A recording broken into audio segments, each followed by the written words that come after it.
When it comes to managing your budget, we want to make it as quick and easy as possible. With that in mind, we have created tools to allow you to perform quick actions on multiple categories at once to minimize repetitive tasks. After you have set your first month's budget, copying goals is a great way to carry your goals from the previous month forward.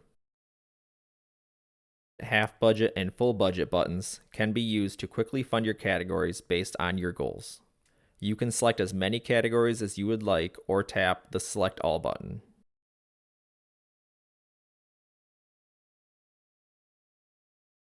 With Empty Budget, you can quickly remove all the budgeted dollars for the month from one or many categories with a single tap.